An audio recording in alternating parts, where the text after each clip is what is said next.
Bismillahirrahmanirrahim. Alhamdulillah Rabbil Alamin. Wassalatu wassalamu ala ashrafil anbiya'i wal mursalin wa ala alihi wa sahbihi ajma'in. Subhanaka la ilma lana illa ma 'allamtana innaka antal alimul hakim. Rabbi shrah li sadri wa yassir li amri wa hlul 'uqdatam min lisani yafqahu qawli.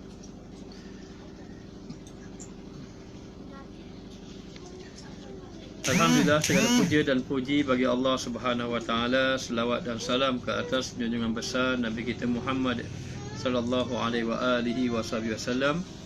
Dan insya-Allah pada malam ini kita sambung pada pengajian kitab hikam kita dan kita pergi kepada kalam yang kedua. Jadi semalam kita membicarakan mengenai seseorang yang beramal kepada Allah Subhanahu wa taala. Bila mana dia beramal kepada Allah, hendaklah seseorang itu beramal dalam keadaan menyerahkan dirinya kepada Allah Subhanahu wa taala dan bergantung kepada Allah. Sehingga di dalam hatinya adanya perasaan harap dan juga takut kepada Allah. Maka apabila seorang itu jatuh kepada maksiat, janganlah dia berputus asa. Bahkan dia hendaklah kembali kepada Allah Subhanahu wa taala. Dan ketika mana dia melakukan ketaatan, Allah memberi dia melakukan ketaatan kepada Allah, janganlah dia ini merasa dalam keadaan tenang sehingga tidak merasa takut kepada Allah taala. Jadi bila dia melakukan taat, dia bergantung kepada amal, dia merasa dia sudah soleh. Tetapi ketika mana dia melakukan maksiat, sering jatuh pada maksiat, lalu dia berputus asa dengan Allah. Ini bukan sikap yang sebenar adab kita kepada Allah Subhanahu wa taala. Jadi dikatakan bahawa apabila seorang itu nak melakukan amal ibadat kepada Allah, hendaklah hatinya itu menumpukan kepada Allah dalam keadaan sentiasa mengharapkan kepada Allah dan juga takut kepada Allah Subhanahu wa taala dalam melakukan ibadat. Baik, kita pergi kepada yang seterusnya pada malam ini. Berkata Syekh Ibnu Athaillah As-Sakandari di dalam matan hikamnya, qala musannif rahimahullahu taala wa nafa'ana bi ulumihi fid dharain amin. Iradatuka tajridu ma'a iqamatillah iyyaka fil asbabi minasyahwatil khafiyah. Artinya berkehendak engkau akan tajrid serta mendirikan Allah Ta'ala akan dikau pada segala sebab iaitu setengah daripada syahwat yang tersembunyi. Katanya pengarang kitab kita ini, kamu inginkan berkehendak kamu dalam keadaan tajrid, dalam keadaan kamu ini nak mengerjakan ibadat pada Allah, sedangkan kamu ini duduk dalam keadaan maqam kamu ini Allah Ta'ala letakkan kamu bergantung kepada sebab. Maka kamu nak meninggalkan sebab, nak pergi kepada tajrid, itulah nafsu yang tersembunyi. Apa maksud dia ni? Kena perhati betul-betul, yakni barang siapa yang didirikan Allah Ta'ala di dalam asbab, Allah Ta'ala dirikan dia di dalam asbab dan berkehendak ia akan keluar daripadanya kepada tajrid. Dia duduk di makan asbab, dia ingin keluar kepada tajrid. Apa makna asbab, apa makna tajrid? Okey, baik. Jadi mengenai asbab dan tajrid ini, kita sebenarnya kena memahami bahawa seseorang tadi ketika mana saja dia ini mengetahui bahawa dia seorang hamba Allah, hendaklah dia mempersiapkan dirinya untuk beribadah kepada Allah. Sebagaimana firman Allah Ta'ala, wa ma khalaqtul jinna wal insa illa liya'budun. Tidak aku jadikan jin dan manusia kecuali mengabdikan diri kepada aku, yakni beribadat kepada aku. Maka Ibnu Abbas mentafsirkan beribadat kepada aku, yakni kepada Allah, dalam keadaan mengenal Allah, dalam keadaan dia mengenal Allah Subhanahu wa taala. Jadi ketika mana kita nak melakukan ibadat, ketaatan kepada Allah, setengah daripada kita merasa agak terganggu dengan pekerjaan. Kerana sesungguhnya katanya tidak boleh nak menumpukan ibadat disebabkan dengan kerja-kerja ataupun disebabkan dengan perjalanan dia tadi untuk mendapat rezeki kepada Allah. Maka dia ini sebenarnya Allah Subhanahu Wa Taala dalam kita melakukan ibadat kepada Allah, manusia itu ada dalam keadaan dua keadaan. Keadaan pertama dipanggil asbab. Keadaan yang kedua dipanggil tajwid. Asbab ini ialah seseorang itu memerlukan pekerjaan untuk memenuhi keperluan, yakni Allah memberi rezeki kepada dia dengan melalui mencari jalan sebab. Sebab macam mana? Tengok kita tengok dari segi hukum akalnya. Sebab kebakaran terbakar itu kerana ada api yang membakar. Itu sebab. Sebab kenyang itu kerana makan. Maknanya. Maka sebab mendapat rezeki itu kerana kerja. Maka seseorang itu nak dapatkan harta, nak dapatkan rezeki, Allah Ta'ala datangkan dia ini melalui sebab. Dia kena bekerja. Jadi bila dia bekerja, dapatlah rezeki. Adat kata kalau dia tak bekerja, maka rezeki tak datang ke dia. Mana duduk saja rumah, macam mana nak dapat duit, macam mana nak dapat rezeki. Maka dalam keadaan macam itu, dia ini duduk di dalam makam asbab. Dan ini kebanyakan kita orang awam duduk dalam makam asbab. Lalu dalam makam asbab tadi, seseorang itu nak mendapatkan rezeki dia tadi, dia kena melalui jalan pekerjaan. Lalu bekerjalah dia untuk dapat rezeki, keperluan dia kepada ahli keluarga dia. Tetapi tiba-tiba setelah dia bekerja, dia merasa bahawa kerja ini mengganggu dia nak beribadat. Kerja ni ganggu dia nak beribadat. Kalaulah dia tak bekerja, maknanya dia boleh tumpu ibadat. Kalau saya lah sabit kerja saja, maknanya disebabkan kerja saya terganggulah nak cari ibadat kepada Allah. Sabit kerjalah saya, maknanya tak boleh nak sembahyang sunat banyak-banyak. Sabit kerjalah saya tak boleh nak berzikir banyak. Sabit kerjalah saya tak boleh nak belajar banyak-banyak. Akhirnya dia mengambil jalan, meninggalkan sebab. Meninggalkan sebab maknanya lalu macam mana? Dia meninggalkan sebab, dia menuju kepada dia ini pergi kepada nak lebih daripada itu kononnya. Lalulah dia tinggalkan pekerjaan dia dengan alasan nak menumpukan ibadat. Di situ kata ulama dalam kitab ini mengatakan di situ ada nafsu yang tersembunyi. Ada nafsu yang tersembunyi. Maka dalam keadaan macam itu, tanpa dia sedar, perbuat dia ini duduk di makam asbab yang dia perlu dapat mencari sebab, kerja sebabnya dapat gaji, ilmu sebab pergi belajar sebabnya dapat ilmu, tapi dia meninggalkan sebab ini. Dia nak pergi kepada makam tajrid. Orang pergi kepada makam tajrid. Maka keinginan dia untuk pergi kepada makam tajrid itu, sedangkan dia duduk di makam asbab, itulah nafsu yang tersembunyi. Nafsu yang tersembunyi. Ada dahulu satu orang, beliau ini ikut kuliah. Dan kebetulan kuliah yang beliau ikut ni antaranya kuliah hikam lah. Dia belajar kuliah hikam, dia ikut, dan kuliah maghrib itu. Jadi saya pergi kuliah di masjid ni, beliau ikut kita pergi kuliah. Jadi selang-selang lama beliau tidak ada. Kenapa? Kerana kerja. Alhamdulillah, kerana kerja. Dan setiap kali dia datang, bila dia ada saja, dia datang jumpa saya, dia selalu bagi duit. Kenapa bagi ni? Kata tak apa saja, nak bagi. Rupa-rupanya dia kerja di laut, kerja offshore, kerja di laut. Dan kadang-kadang 2 minggu di laut, 2 minggu di darat.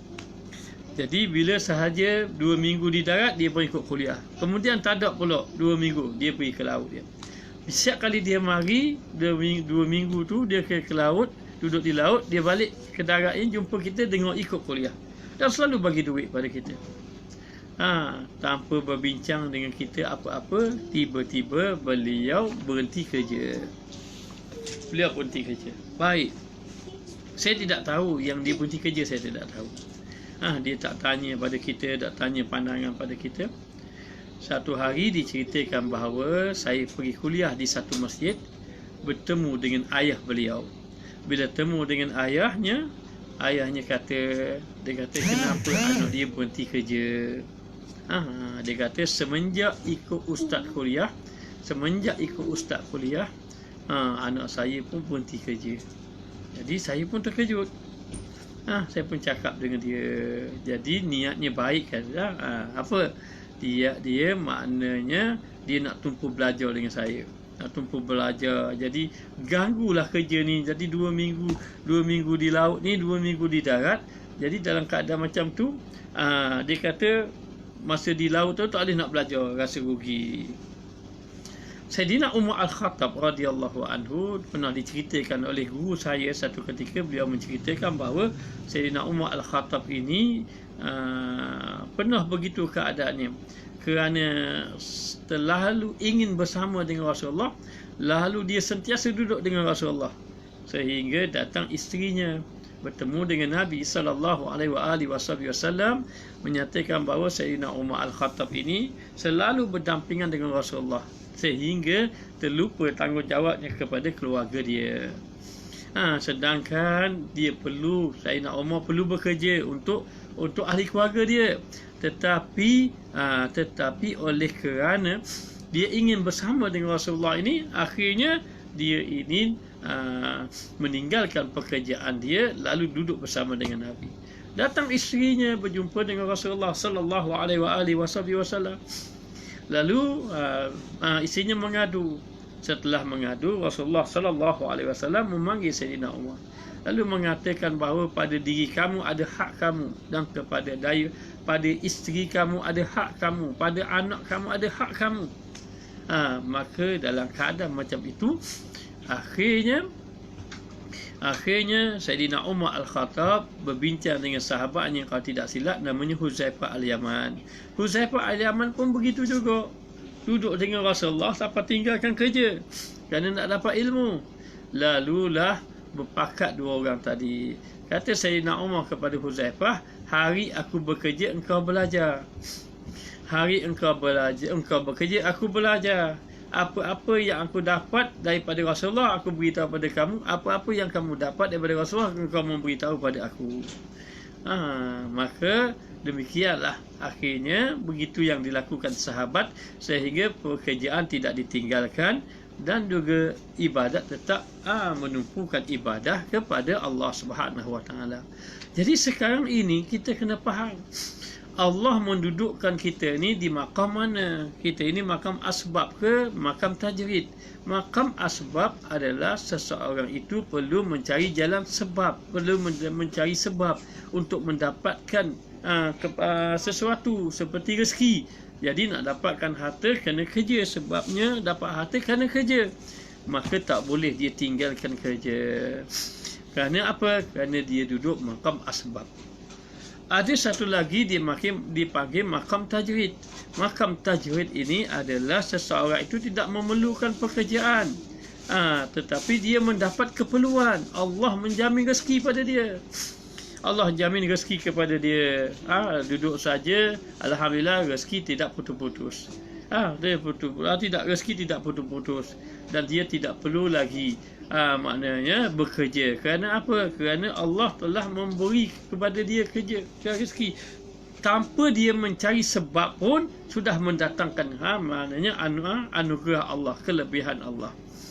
Maka dalam keadaan macam ini, kamu kena tengok makam kamu ni makam apa? Makam kamu ini makam asbab. Kamu kena datangkan sebab untuk dapat sesuatu. Maka jangan berhenti kerja, jangan tinggalkan sebab. Jadi keinginan kamu itu meninggalkan sebab, meninggalkan kerja contohnya tadi, kerana ingin nak mendekatkan diri pada Allah. Di situ ada nafsu yang tersembunyi. Ada nafsu yang tersembunyi, ada nafsu yang buruk sebenarnya. Nanti kita tengok kenapa apabila sudah berhenti kerja nanti akhirnya nak beribadat terganggu. Nak ibadat pun terganggu kerana rezeki tidak cukup. Rezeki tidak cukup, maka ingat. Kemudian ketika itu rezeki tidak cukup, hati mengharap-harap pula pada orang. Akhirnya hati dia ini tidak tumpu kepada Allah. Walaupun zahirnya begitu, saya tidak mau kerja, saya nak tinggalkan sebab saya nak pergi kepada zikir kepada Allah. Seolah-olah dia ini maknanya sudah duduk makam tajrid. Padahal dia bukan makam tajrid, dia makam asbab. Tapi dia tinggal makam asbab, pergi makam tajrid, itulah nafsu yang tersembunyi. Jadi hari ini para jemaah, kamu kena faham duduk di makam mana, duduk di kedudukan mana. Kalau kedudukan kamu itulah kedudukan yang perlu mencari sebab untuk mendatangkan rezeki, jangan tinggalkan sebab itu. Kerana itulah tempat yang Allah dudukkan kamu. Baik, dikatakan begini, dan hanya senya adalah yakni barang siapa yang didirikan Allah Ta'ala di dalam asbab. Sesiapa yang Allah dudukkan dia di dalam asbab, yakni makam asbab ini, dia ini nak mendatangkan satu melalui jalan sebab. Makam asbab maknanya dia memerlukan sesuatu seperti pekerjaan untuk mendapat keperluan. Allah letakkan dia begitu. Dan berkendak ia akan keluar daripadanya kepada tajrid. Dia nak keluar pada tajrid. Maka ini berlaku zaman Sayyidina Umar Al-Khattab. Dulu Rasulullah dengan Sayyidina Umar, Rasulullah nasihat pada Sayyidina Umar, kamu ini maknanya atas diri kamu ada hak kamu, atas isteri kamu ada hak kamu, atas anak kamu ada hak kamu. Keluarlah kamu bekerja. Zaman Sayyidina Umar Al-Khattab, orang beritahu pada Sayyidina Umar Al-Khattab ada satu golongan itu bagus, golongan itu. Sayyidina Umar bertanya, bagus dia buat apa? Apa yang dia lakukan? Dia lakukan bahawa golongan itu duduk di masjid, sentiasa duduk di masjid, berzikir, beribadat kepada Allah. Lalu Sayyidina Umar tanya, kalau begitu bagaimana rezeki dia dapati? Bagaimana dengan makan minum dia? Bagaimana rezeki dia? Dia duduk di masjid semua berzikir tu. Katanya orang itu memberitahu pada Sayyidina Umar, rezekinya dapat melalui orang-orang kampung yang beri makan pada dia. Orang kampung yang beri makan pada dia. Kata Sayyidina Umar Al-Khattab, maknanya orang itu, orang yang memberi makan kepada dia itu lebih baik daripada dia. Orang kampung yang beri makan lebih baik daripada orang yang duduk dalam masjid berzikir saja. Akhirnya maknanya akhirnya dia pun, Sayyidina Umar pergi ke situ. Lalu bila Sayyidina Umar pergi ke situ, Sayyidina Umar beritahu pada dia, keluarlah kamu bekerja kerana Allah Ta'ala tidak menurunkan hujan emas daripada langit. Keluar kamu bekerja. Ada tak seseorang yang berada pada dua-dua makam? Dia bukan berada di dua-dua makam. Dia akan ada dalam salah satu makam, sama ada dia makam asbab ataupun makam tajrid. Dia tak pergi dua-dua, tetapi ada orang yang dia ini melalui dua-dua makam. Sebelum dia mencapai makam tajrid, dia pergi makam asbab dulu. Lepas pergi makam asbab, lama-lama pergi kepada makam tajrid. Itu ada. Tapi dalam satu keadaan dia duduk dalam makam asbab dan tajrid, dia tidak berlaku begitu, kecuali dia akan duduk dalam salah satu, sama ada dia makam asbab ataupun dia makam tajrid. Baik, maka orang yang duduk di dalam makam asbab ini, dia kena cari jalan sebab. Makam asbab tadi. Tetapi dalam dia mencari sebab-sebab, dia duduk dalam pekerjaan dia tadi, mesti dalam keadaan Allah redha. Mana jadi saya perlu bekerja. Jadi akhirnya bila tinggal bekerja tinggal ibadat. Itu jalan yang Allah tidak redha. Duduklah kamu dimakan asbab dalam keadaan Allah redha. Dulu kuliah dahulu Ustaz dah bagi tahu bagaimana kerja nak jadi ibadat. Kerja nak jadi ibadat ada 5. Yang pertama, kerja itu kerja yang dibenarkan syarak. Jangan merompak. Maknanya tu yang pertama. Yang kedua, hendaklah dia berniat ibadat kepada Allah ketika mana dia bekerja. Yang ketiga, hendaklah dia amanah, jujur, benar ketika mana dia bekerja. Sama ada dia berniaga, dia ada seumpamanya. Yang keempat dia tidak meninggalkan ibadat yang wajib ketika mana dia bekerja. Yang kelima, rezeki yang dia dapat daripada hasil kerjanya itu dia gunakan pada jalan yang Allah redha. Jadi sekarang ini dikatakan bahawa maka yang demikian itu setengah daripada nafsu yang tersembunyi. Hanya sahaja adalah ia daripada syahwat, iaitu keinginan, kerana tiada berdiri kepada yang dikehendaki Allah Ta'ala padanya.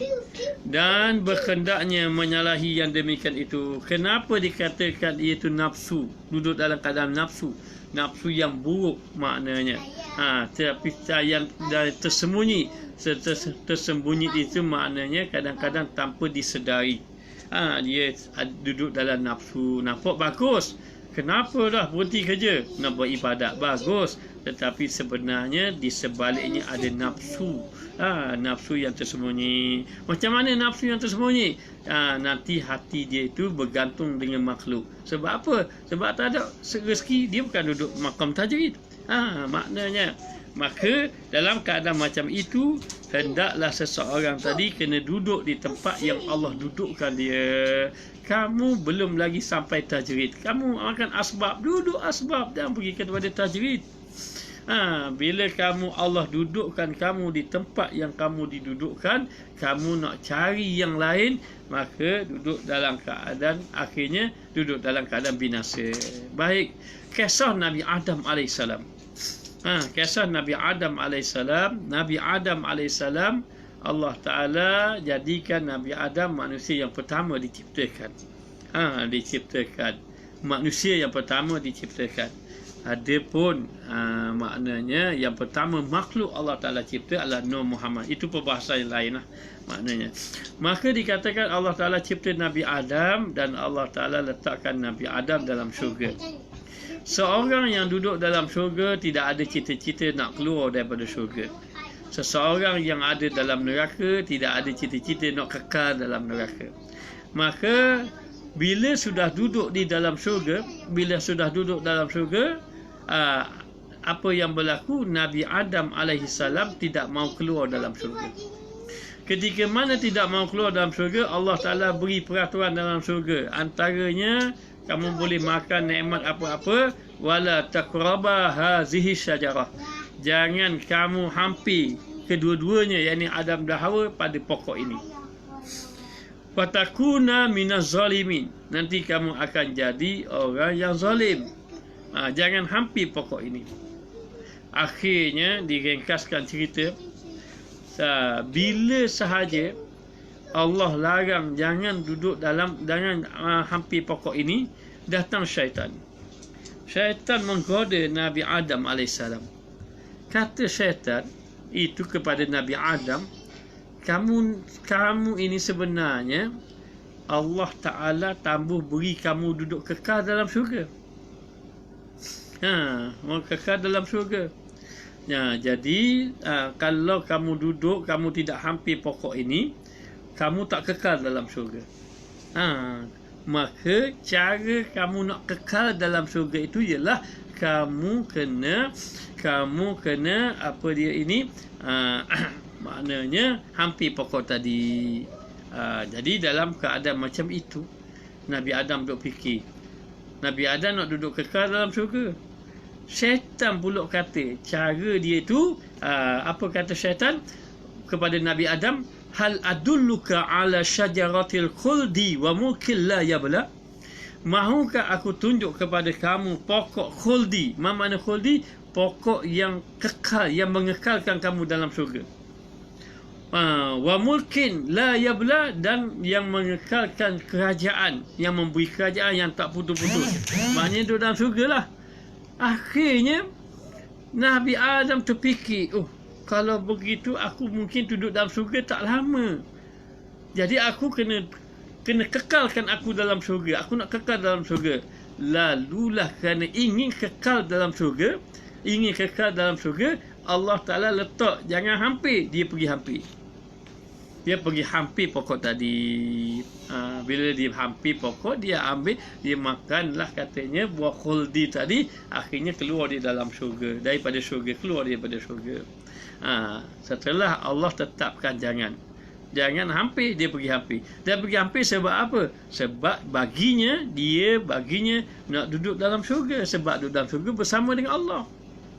Jadi dia memikirkan duduk dalam syurga. Sebab tu Nabi Adam kata, Nabi Adam lepas dia keluar daripada syurga, dia kata apa? Dia pesan kepada anak Adam, semua sekali termasuk kita. Dia kata, seandainya aku ini bertanya kepada orang yang alim, nescaya aku tidak akan hampir pokok tadi. Yakni apanya? Seandainya aku bertanya kepada malaikat. Maka Nabi Adam pesan, kalau nak buat apa-apa, tanya orang alim. Jangan buat dulu baru tanya orang alim. Maknanya Nabi Adam dah pesan dah. Kalau aku tanya malaikat, nescaya aku tak akan keluar daripada tu. Yang kedua, kata Nabi Adam, maknanya seandainya aku memikirkan akibatnya, kalau aku fikir, kalau aku hampirkan macam ni, maknanya nescaya aku tidak akan hampir pokok tadi. Tapi oleh kerana tak fikir akibatnya, akhirnya begitu dimakannya buah khuldi tadi. Tapi sebenarnya itu satu hikmah yang besar. Baik, kita balik kepada perkiraan kita. Apabila Allah mendudukkan kita, keadaan kita hari ini, kita perlu bekerja. Lepas tu Allah Ta'ala beri kita sederhana lah.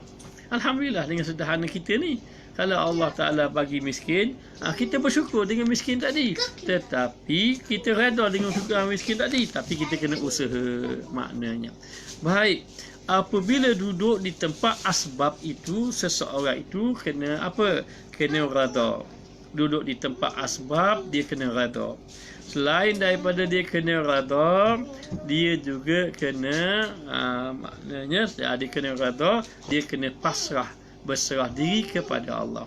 Selain daripada itu, dia kena sabar. Orang duduk makan asbab, dia kena ada 3. Apa dia? Reda, sabar, pasrah ataupun tawakal. Dia kena ada 3. Reda, sabar, tawakal. Orang yang duduk makan tajrid, duduk saja dapat duit, tak perlu kerja macam orang lain, dia kena banyak syukur kepada Allah. Dia kena banyak bersyukur. Saya cerita salah seorang guru saya, ini saya melihat depan mata kita. Salah seorang guru masa belajar di satu pondok dahulu.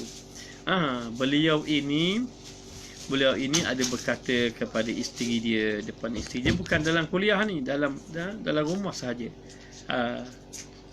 Dia kata, kalau ada orang, dia bergurau saja, bukan sungguh dia bergurau dengan isteri dia. Tak ada orang nak beri kereta-kereta, kenderaan yang elok sikit. Gitu dia bergurau je dengan isteri dia. Dia tak cakap dengan anak murid dia, tak ada pun. Tiba-tiba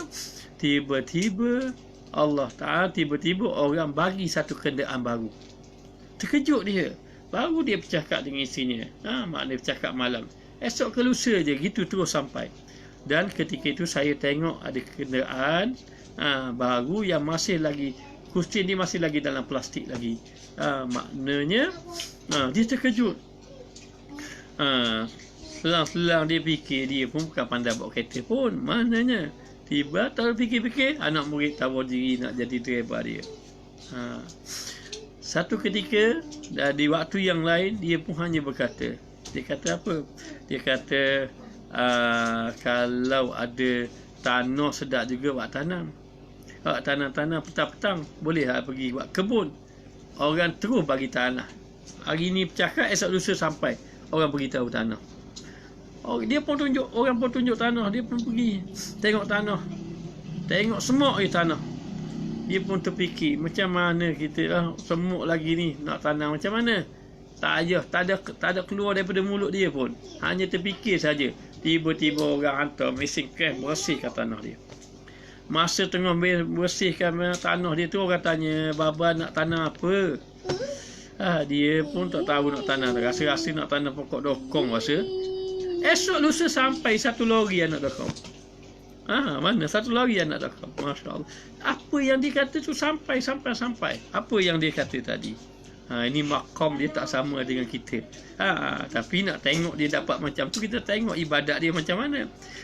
Maka di sini kita kena faham bahawa seseorang yang duduk di makam asbab, duduklah kamu di makam asbab. Jangan duk fikir nak makan tajrid kecuali apabila Allah menempatkan kamu di makam tajrid. Baik. Maka ini adalah satu pekerjaan yang tidak bagus. Sudah duduk makan asbab nak diri tajrid, sudah ada pekerjaan, Allah dah redha dah kamu dengan pekerjaan, kamu pergi lari tinggal pekerjaan, nak hidup berzikir saja. Maknanya maka itu adalah nafsu yang tersembunyi.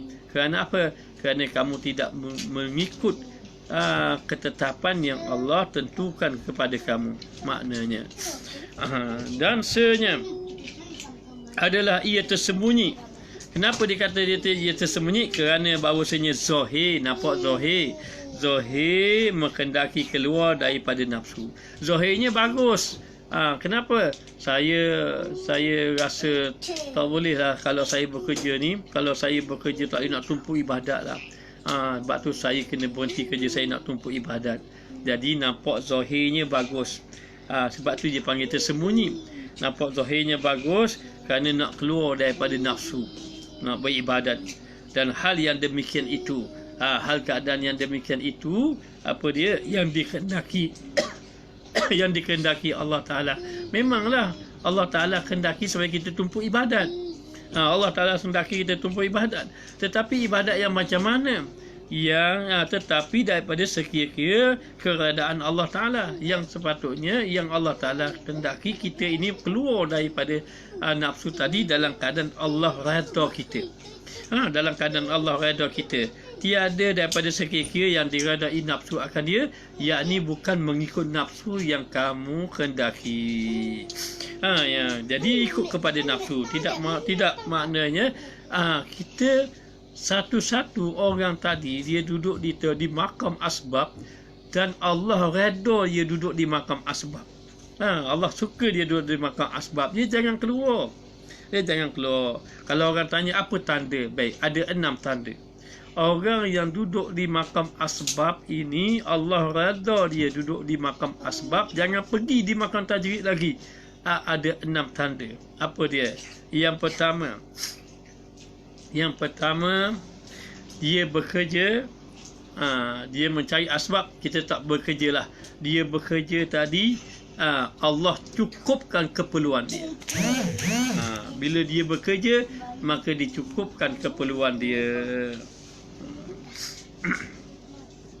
Jadi maksudnya apa?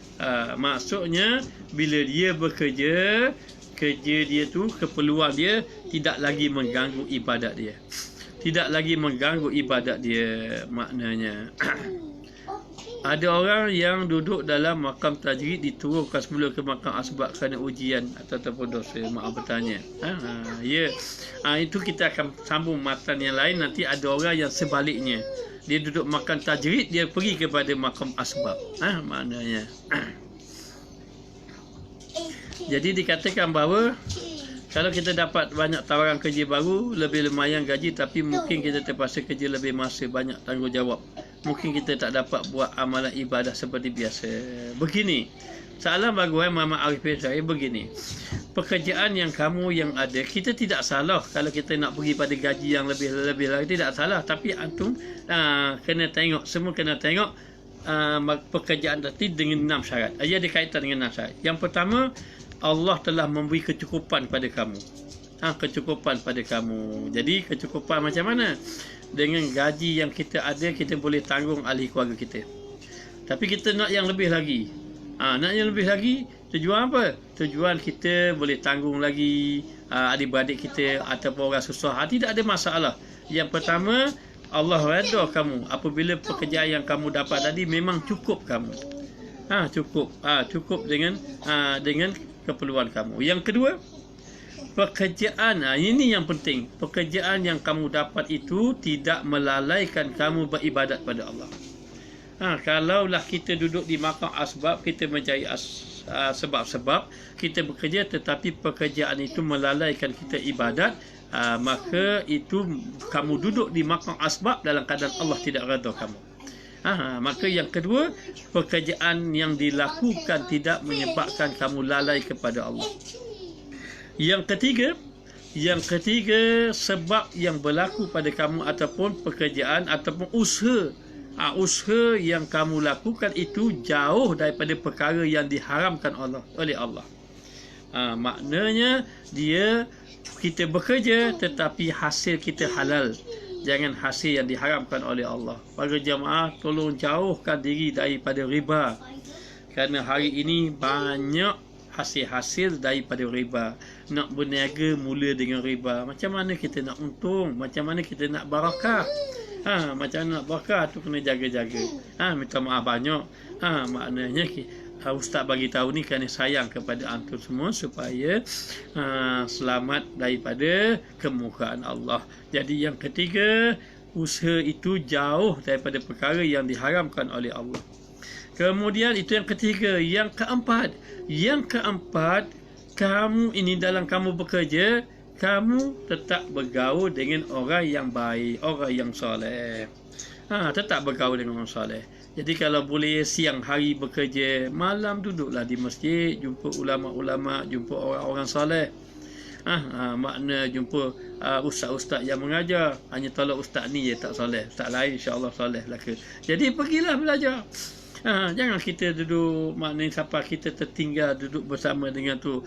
Pergilah masjid-masjid, insya-Allah satu hari nanti mungkin masih tak jauh dah kita boleh duduk sembahyang jemaah di masjid nanti masing-masing. Maka pergilah ke masjid, pergaulan dengan orang soleh jangan ditinggalkan. Dan kalau kamu bekerja, pekerjaan yang kamu kerja tadi terpaksa kamu dengan bergaul dengan orang yang buruk akhlaknya, maknanya maka itu tanda kedudukan kamu di dalam asbab tidak mendapat keredaan Allah. Ini kata ulama. Ini ambil daripada mana? Daripada kitab Aiqazul Himam Ibnu Ajibah. Lalu itu yang keempat. Yang kelima menjauhi diri daripada menjauhi diri daripada orang-orang yang buruk akhlak. Tadi bergaul dengan orang soleh, yang keempat. Yang kelima, menjauhkan diri daripada orang yang buruk akhlak. Jadi kalau kamu nak ambil gaji yang lebih mahal lagi tak apa, tapi orang baik-baik, jangan sampai kepada orang yang buruk. Dan yang keenam ada niat yang baik.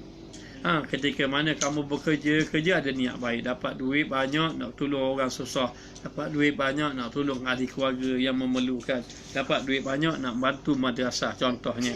Maka ini tanda kamu duduk di makam asbab dalam keadaan Allah meredai kamu. Maknanya. Maka setelah itu dikatakan bahawa apabila seorang tadi dia kena faham keinginan dia tadi nak pergi kepada makam tajrid, tengok dia duduk makam asbab. Jadi bila duduk makam asbab, ingat keinginan tadi, iradah tadi, keinginan tadi jangan diikuti lagi, tak boleh ikut. Sebab apa? Sebab kedudukan kamu tadi di tempat yang sudah baik. Maka dalam keadaan macam itu dikatakan bahawa kata mu'alif di dalam kitab Tanwir, ada pengarang kitab kita ini, Hikam ini, Ibnu Athaillah ini, dia ada satu kitab Tanwir Qulub. Bermula yang dikehendaki hak Allah Ta'ala akan dia daripadamu itu bahawa engkau diam kepada yang telah didirikan Allah akan dikau. Katanya Syekh Ibnu Athaillah, kamu kena duduklah diam, maknanya kamu kena duduk di tempat yang Allah dudukkan kamu. Kamu tajrid, alhamdulillah. Kamu asbab lah, jangan duduk pergi lagi tajrid, tak sampai masa duduk di tempat yang Allah dudukkan kamu. Duduk maknanya keadaan kita hingga adalah hak Allah Ta'ala perintahkan ia keluarkan kau, sehinggalah Allah Ta'ala keluarkan kamu. Sampai satu peringkat Allah keluarkan kamu. Tiba-tiba kamu ini diberi oleh Allah satu ketika rezeki kamu melimpah ruah tanpa kamu bekerja. Barulah tinggal kerja. Tinggalkan kerja maknanya. Maka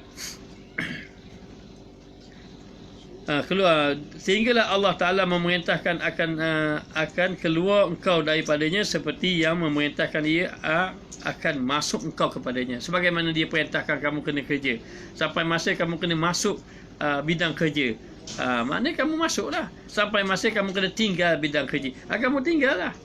Contohnya macam mana? Tiba-tiba perniagaan kamu semakin hari semakin jatuh. Tapi Allah Ta'ala beri rezeki pada anak kamu.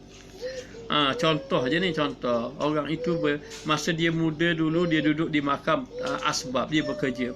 Bila dia bekerja, Alhamdulillah, rezeki melimpah ruah, harta pun jadi banyak, sehingga dia boleh tanggung anak dia belajar. Sehingga akhirnya anak dia pun balik. Bila anak dia balik, anak dia pun bekerja. Setelah anak dia bekerja, perniagaan dia jatuh. Jatuh jadi susahlah dia. Tetapi Allah Ta'ala beri anak dia kaya. Dalam perniagaan dia jatuh, pendapatan dia berkurangan, tetapi anak dia pula bagi ke dia. Akhir sekali dia pun dapat tahu bahawa sekarang ini rezeki dia dalam kerja tadi sudah kurang. Sudah berkurangan, tetapi Allah memberi kot jalan lain. Tak perlu kerja dah masa tu. Kenapa? Anak dia dah bagi dah. Maka dia keluarlah, pergi kepada makam yang dia tak duduk saja. Maknanya dia duduk, dia tumpu kepada ibadah kepada Allah Subhanahu Wa Taala. Ini dalam bab kerja lah. Dalam bab zikir lain pula. Baik. Kemudian dikatakan bahawa kata Syekh Hijazi, bermula iradat itu kehendak. Ada orang kehendak. Ingat, kehendak tu jaga. Kehendak kita kadang-kadang kehendak kita baik, tapi pergi kepada nafsu. Kehendak kita nak baca Quran banyak, kehendak kita nak infak banyak-banyak. Bagus, tapi kehendak itu pergi pada kehendak nafsu. Kenapa? Bila kamu infak banyak, orang puji kamu. Itu yang kamu nak tu. Itu jaga-jaga. Sebab tu kita kena ada guru. Tanpa guru juga, kita buat kerja rasa molek dah. Akhirnya membinasakan kita. Iradah kita. Iradah kita ini kena faham. Maka katanya iradah itu ada 3. Keinginan seorang itu ada 3. Apa keinginan seorang itu ada 3? 3 itu maknanya kita tengok. Yang pertama dia panggil iradah tabai. Apa makna iradah tabai? Iaitu keinginan secara tabiat. Memang tabiat manusia hari ni kalau pitih nak banyak. Maknanya kalau pitih nak banyak. Lepas pada tu kalau boleh apa lagi keinginan? Nak masyhur, apa lagi? Nak pangkat tinggi, apa lagi? Nak pengaruh lebih. Kau boleh nak lebih pada orang. Kalau tengok orang lain lebih, pasti nak marah lalu. Maknanya. Ataupun kalau cerita orang lain hebat, rasa nak marah. Sebab kalau boleh kita nak hebat pada orang lain lagi. Semuanya nak lebih-lebih itu tabiat keinginan. Itu keinginan tabiat yang buruk, keinginan nafsu yang buruk. Maka ada yang pertama dipanggil iradatu tabai. Iaitu keinginan yang berbentuk tabiat manusia. Yang kedua, iradatu tamanni. Apa dia? Maknanya keinginan yang berbentuk cita-cita. Ini ada satu juga kadang-kadang kita tanpa yang kita sedar ni, kadang-kadang benda itu kita rasa bagus, sebenarnya tidak bagus lagi. Apa dia? Kadang-kadang kita beribadat nak karamah. Nampak kalau boleh nak beramal biar dapat karamah dan sebagainya. Ini jaga-jaga maknanya keinginan. Ini berlaku kepada orang-orang yang ahli ibadat. Jadi iradatu tamanna. Boleh baca tamanna lah. Mana bercita-cita, berharap. Jadi ada yang keinginan, nampak keinginan. Okey, baik. Contohnya apa? Contohnya saya berzikir. Tujuan saya berzikir, saya nak kaya. Contoh saja ni. Contoh. Kau berzikirlah saya untuk dapat kekayaan. Maka berzikir saya untuk dapat kekayaan, saya tinggal pekerjaan saya. Maka saya tinggal pekerjaan saya, tujuan dia saya nak berzikir untuk dapat kekayaan juga, tapi melalui zikir. Sebenarnya sedangkan kita ni perlu lagi kerja, tak perlu lagi tak ada. Maka ini satu tabiat yang buruk. Satu tabiat yang buruk. Maknanya sehingga akhir sekali kita zikir. Dalam zikir kita harap siapa atau piti kita. Siapa atau piti kita. Jadi di situ pergantungan kita sudah tidak pada Allah. Kita bergantung pada makhluk. Di situlah nafsu. Bagus nak berzikir ni, bagus nak berzikir. Zikir, kerana zikir dapat mau rezeki, tetapi tanpa dia sedar hatinya bertakluk pada nafsu. Ini dipanggil tabi'atu iradatu tabi'i. Ada yang satu lagi, iradatu tamanna, iaitu kehendak yang berbentuk keinginan. Keinginan. Jadi kita kena faham begini. Okey, baik. Kalau kita ini sembahyang, kalau kita sembahyang. Okey, kalau satu orang itu membaca surah Waqiah selepas asar. Orang yang baca surah Waqiah lepas asar, lepas isyak, dia tidak apa-apa. Dan itu surah yang menyebabkan orang jadi kaya. Orang jadi kaya. Maka dia pun bacalah. Jadi tujuan dia baca tadi, dia inginkan supaya dia jadi kaya. Dia jadi kaya. Jadi maka itu dipanggil tamanna. Cita-cita. Jadi sebenarnya konsep ini kena baiki. Konsep. Ya, kita tahu Waqiah ni boleh menyebabkan rezeki. Tapi kita baca Waqiah. Amalan saya pun baca juga Waqiah, kata. Contohnya lepas asar baca. Dan kita tahu Waqiah itu boleh mendatangkan rezeki. Tetapi sebenarnya kita baca bukan nak dapat kaya. Kita dah baca itu untuk mendapat redha Allah. Allah redha, Allah kasih kita. Ada pun tentang rezeki tak rezeki, itu serah pada Allah. Boleh jadi kita baca surah Waqiah tak dapat rezeki yang kita nak, rezeki duit tak dapat, Allah beri rezeki lain, rezeki ke akhirat. Jadi yang paling penting kena faham matlamat redha. Kaya pemberian. Jangan pemberian tu jadi utama, jadi seperti matlamat. Inilah jadi rosak kita dalam melakukan ibadat. Boleh maknanya. Sebab itu dalam kita melakukan amal ibadah kepada Allah, kita kena cari jalan istiqamah. Jangan cari jalan pemberian. Berapa ni zikir tak dapat karamah ni, berapa ni tak dapat lagi ni, kalau boleh nak beli terbang atas udara, dah kira dah mananya. Inilah menjadi rosak kita dalam melakukan ibadah kepada Allah. Mencari sesuatu kepentingan diri dalam melakukan ibadat, itu dia panggil iradata tamanna. Maknanya. Tapi yang bagusnya yang ketiga, iradatul haq. Yang ketiga dia panggil iradatul haq, kehendak Allah. Baik, kita tengok apa yang dikatakan dengan iradatu tabai. Maka yang pertama, iradatu tabai, iaitu iradat, kehendak yang takluk kepada bahagian nafsu. Kehendak kepada nafsu, tertakluk kepada nafsu, dan keluar daripadanya itu wajib. Wajib keluar kita daripada kehendak nafsu. Jangan duduk dalam kehendak nafsu, wajib kita keluar. Maka maknanya itu dipanggil iradatu tabai. Jadi sedangkan kita ini kadang-kadang keinginan kita berasa keinginan kita yang baik dah, tetapi di situ masih lagi nafsu. Masih lagi nafsu. Baik. Yang kedua dia panggil iradati tamanna, iaitu iradat bagi segala ahli tawajuh yang salik mereka itu. Ni orang yang sudah berjalan pada Allah, yang tawajuh, yang telah menumpukan hatinya berjalan kepada Allah Ta'ala, iaitu dia berkehendak kepada kurniaan seperti karamah. Contoh ibadat nak karamah, maknanya jadi tumpuan dia kepada karamah. Ibadat tujuan dia nak jadi wali. Ibadat tujuan dia nak dapat mulia di mata orang.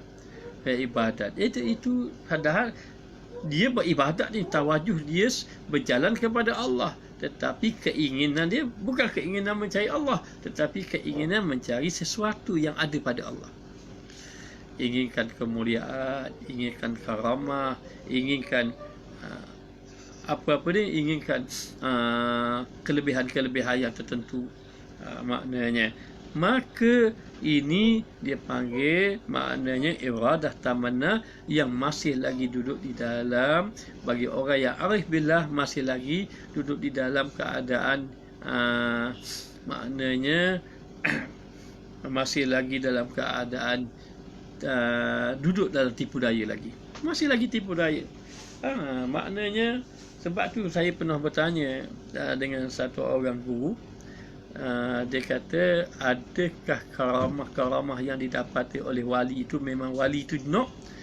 Para wali sebenarnya tak cari pun karamah, tambah pun karamah sebenarnya.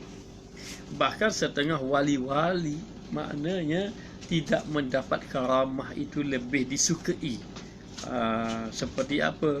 Seperti terbang di udara, tak dapat terbang udara pun tak apa. Ada maknanya lipat bumi dan seumpamanya. Itu bukan dia cari, tapi itu pemberian Allah Subhanahu Wa Taala. Pengalaman rohani dia. Baik, yang ketiga, inilah yang dikehendaki. Yang ketiga dia panggil iradatul haqqi, iaitu iradat yang takluk dia pada ikhlas, dan hakikatnya itu menyucikan yang dikasihnya daripada najis syirik jali dan juga syirik yang khafi. Jadi yang ketiga yakni kehendak yang suci, tidak ada kehendaknya hanya Allah. Kehendak yang suci ingin mencari redha Allah.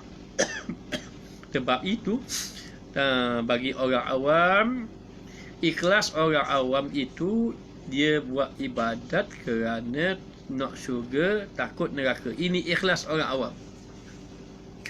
Tetapi orang yang sudah khawas, orang yang sudah naik atas lagi, dia tidak boleh ibadat nak syurga, nak takut neraka. Maknanya. Tapi kerana apa? Kerana redha Allah. Kerana redha Allah. Bukan kerana nak syurga, kerana nak Allah redha dia sudah. Tapi ada yang lebih tinggi lagi, dia beribadat bukan kerana memikirkan redha Allah, kerana dia memikirkan dia hamba Allah.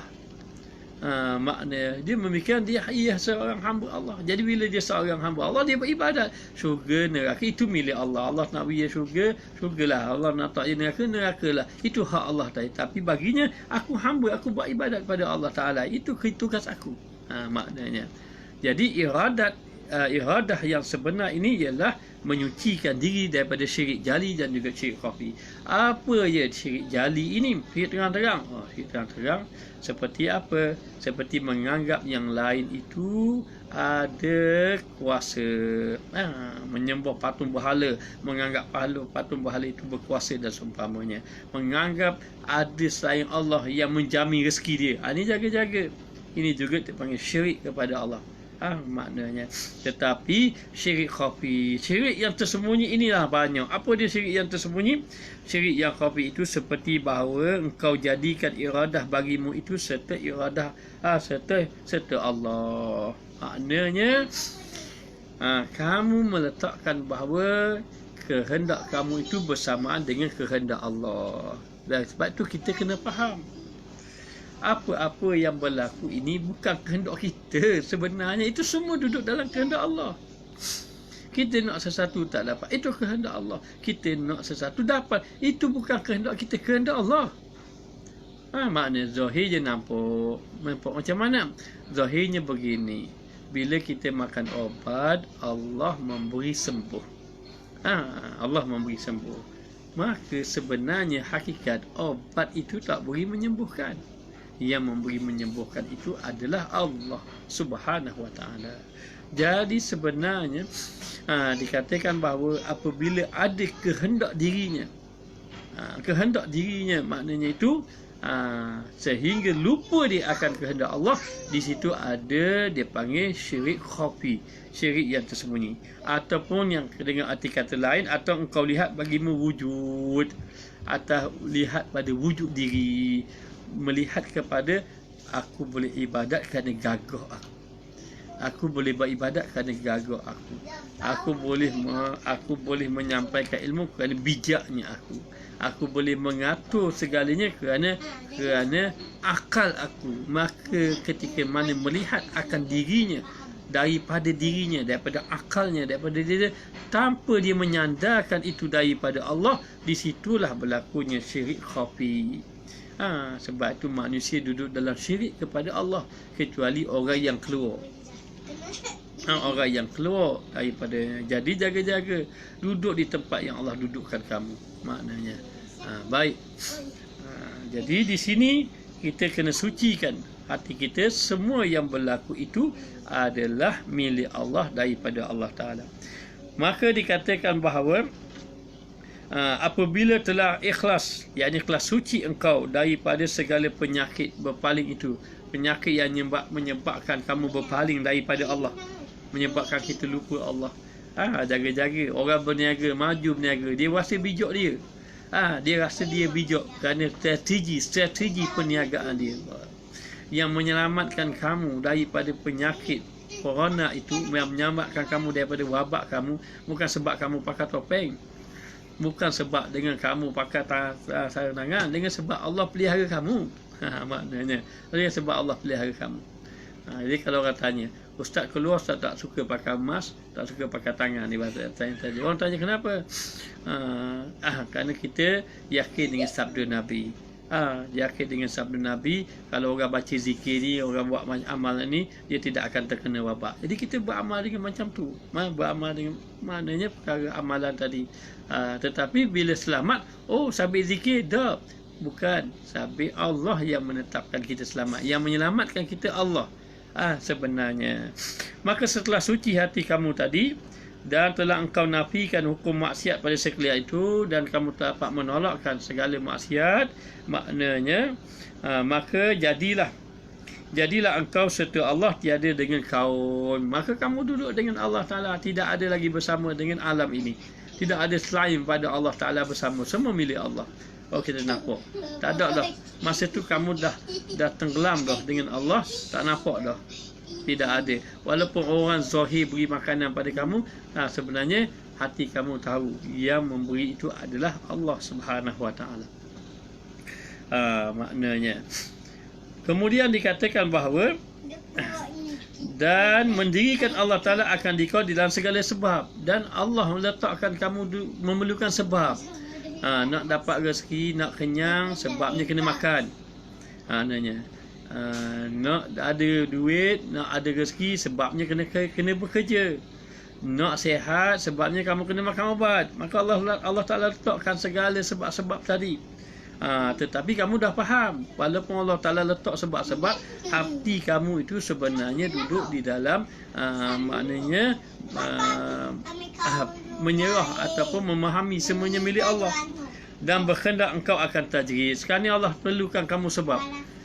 Maknanya perlukan, Allah beri kamu perlukan sebab-sebab. Kamu perlu kerja untuk dapat sebab rezeki. Kamu perlu makan dengan sebab untuk kenyang kamu. Maknanya kamu perlu belajar untuk mendapat ilmu bagi kamu. Maka Allah Ta'ala datangkan sebab. Jadi jangan kamu pergi kepada makam tajrid, pergi pada tajrid, nak tinggalkan sebab-sebab tadi. Sebab tadi bermakna kalau kamu nak tinggal, makna kamu nak tinggalkan sebab-sebab tadi, sedangkan kamu memerlukan sebab tadi, maka duduklah kamu dalam keadaan tidak ada adab dengan Allah. Maka adalah yang demikian itu lagi, tinggallah nafsu. Kamu duduk dalam nafsu dan tersembunyinya, dan daripada syahwat yang tersembunyi, duduk dalam syahwat nafsu yang tersembunyi, keinginan yang tersembunyi, dan tiada dinyatakan atasnya melainkan segala orang yang ahli inayah. Kadang orang tu tidak dapat nyata, yakni tidak dapat dizahir, tidak dapat sedar, tidak dapat mengetahui, kecuali orang yang ahli inayah, orang yang dapat pertolongan Allah. Kadang-kadang begitu, kita tak sedar duduk dalam tertipu daya. Duduk tak sedar dalam tertipu daya. Rupanya kita ini maknanya tertipu, masih duduk dalam tipu. Duk ibadat-ibadat nak dapat karamah, Tuhan bagi karamah pada kita. suka sangat. Kita pun rujuk pada karamah tadi. Akhirnya tertipu dayalah kita. Kerana bahawasanya syahwat itu tiada jadi ia melainkan daripada nafsu. Keinginan-keinginan yang tak molek tu sebenarnya datang daripada nafsu. Manusia ni tak lepas pada nafsu. Hatta kata ulama, nafsu itu dibersihkan daripada nafsu dunia, hatta dibersihkan juga daripada nafsu akhirat. Macam mana nafsu akhirat?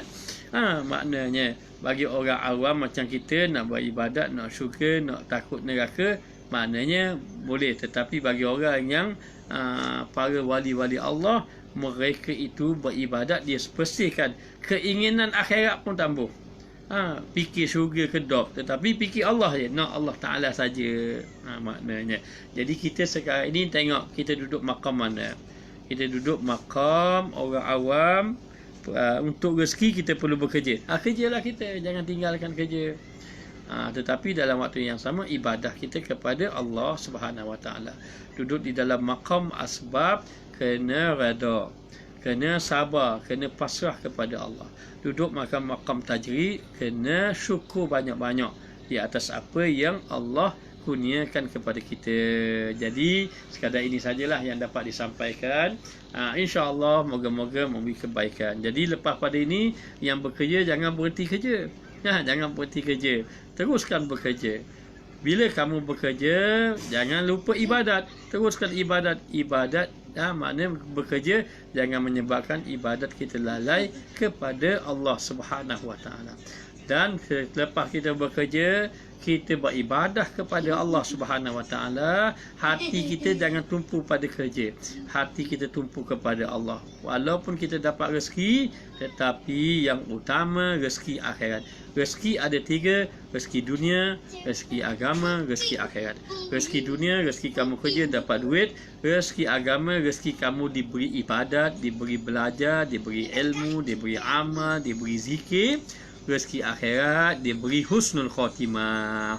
Jadi moga-moga antum semua mendapat husnul khatimah dan juga memahami perjalanan kita kepada Allah Ta'ala.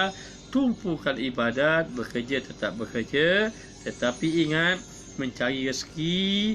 Rezeki itu, rezeki agama, rezeki akhirat lebih utama. Lebih utama daripada rezeki dunia. InsyaAllah moga-moga para jamaah mendapat kebaikan di sisi Allah Ta'ala. Moga-moga semua mendapat kebaikan di sisi Allah Ta'ala. Kemarin minta maaf, banyak tersekat-sekat. Sampai kita nak menyampaikan pun tersekat-sekat.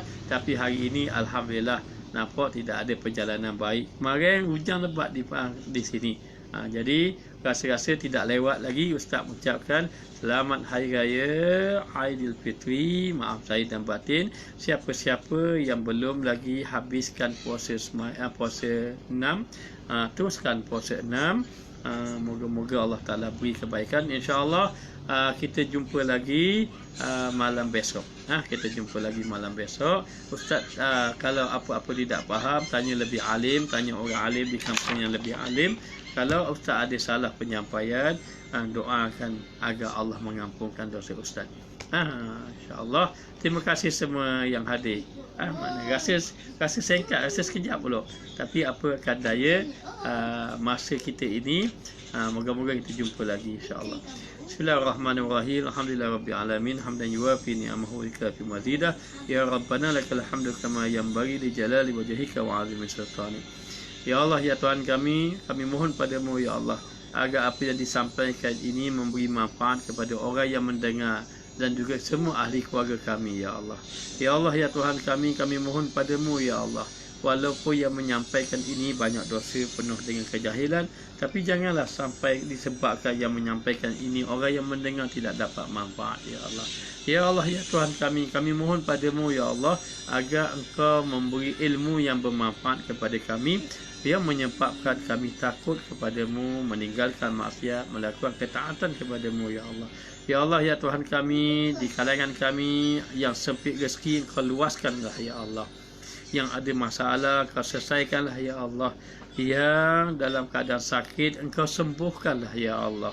Kami mohon padamu ya Allah agar engkau jadikan kami semua hamba-Mu yang saleh, hamba-Mu yang bertakwa kepada Allah. Ya Allah ya Tuhan kami, jangan kau wafatkan kami kecuali engkau memberi taubat nasuha. Jangan kau wafatkan kami kecuali dalam keadaan husnul khatimah.